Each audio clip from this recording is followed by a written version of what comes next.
সাংবাদিকদের নিরাপত্তা ও প্রেস স্টিকারের অপব্যবহার নিয়ে শুক্রবার রাজ্য পুলিশের মহানির্দেশক অনুরাগ ধ্যানকরের সাথে আলোচনা করেন আগরতলা প্রেস ক্লাবের সভাপতির নেতৃত্বে এক প্রতিনিধি দল। প্রসঙ্গত আগরতলা প্রেস ক্লাবের সভাপতি প্রণব সরকার জানান, রাজ্য জুড়ে সাংবাদিকদের ওপর হামলা, গ্রেপ্তার নিয়ে তালবাহানা, প্রেস স্টিকারের অপব্যবহার এবং সোশ্যাল মিডিয়া সাংবাদিকতার নামে বিভিন্ন অপকর্মের বিরুদ্ধে এদিন আগরতলা প্রেস ক্লাবের ম্যানেজিং কমিটির একটি প্রতিনিধি দল রাজ্য পুলিশের মহানির্দেশক অনুরাগ ধ্যানকরের সঙ্গে সাক্ষাৎ করে। প্রতিনিধি দলটি সাংবাদিকদের নিরাপত্তা নিশ্চিত করা, প্রেস পরিচয়ের অপব্যবহার রোধ এবং ভুয়ো সাংবাদিকতার বিরুদ্ধে কঠোর পদক্ষেপ নেওয়ার দাবি জানায়। রাজ্য পুলিশের মহানির্দেশক প্রতিনিধি দলের বক্তব্য মনোযোগ দিয়ে শোনেন এবং উত্থাপিত দাবিগুলির যৌক্তিকতা স্বীকার করেন। এ বিষয়ে প্রয়োজনীয় ব্যবস্থা গ্রহণের আশ্বাসও দেন তিনি।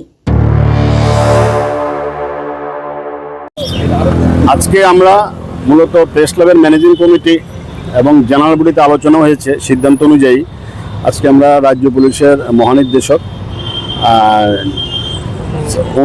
মিস্টার অনুরাগের সাথে আমরা দেখা করি। পুলিশের সব অফিসাররা ছিলেন। তো আমাদের বিভিন্ন কয়েকটা পয়েন্ট নিয়ে আলোচনা করেছি। মূলত প্রথম পয়েন্ট যেটা ছিল সেটা হলো সাংবাদিকদের নিরাপত্তা এবং বিভিন্ন জায়গার যে আক্রমণ হচ্ছে, আসামিদের যে গ্রেপ্তারের ক্ষেত্রে যে পুলিশের ভূমিকাটা, এ নিয়ে বিস্তারিত আলোচনা হয়েছে, যে যাতে কোনো চাপের মুখে না থাকে এবং যাতে সবাইকে গ্রেপ্তার করা হয় এবং আইনের আওতায় এনে সময় মতন চার্জশিট দিয়ে যাতে বিচার করা হয়। এটা ছিল এক নম্বর। তারপর ছিল প্রেস স্টিকারের অপব্যবহার, কীভাবে প্রেস স্টিকারের অপব্যবহার হচ্ছে এগুলো যাতে ইমিডিয়েট বন্ধ করা হয়। আরেকটা ছিল প্রেস জ্যাকেট অনেক দিন হয়েছে আমাদের দিয়েছে।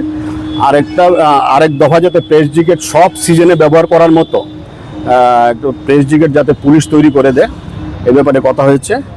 এবং আরেকটা হলো ফেসবুক কন্টেন্ট ক্রিয়েটারের একাংশের নামে যেভাবে মিডিয়ার নামে ওরা মিসইউজ করছে media in the name of media, সব বিস্তারিত আমরা অবহিত করেছি। সবাই বিস্তারিত বলেছেন এবং মিস্টার অনুরাগ ডিজিপি রাজ্য পুলিশ উনি আশ্বাস দিয়েছেন যে আমরা যতগুলো পয়েন্ট তুলেছি উনি ব্যবস্থা গ্রহণ করবেন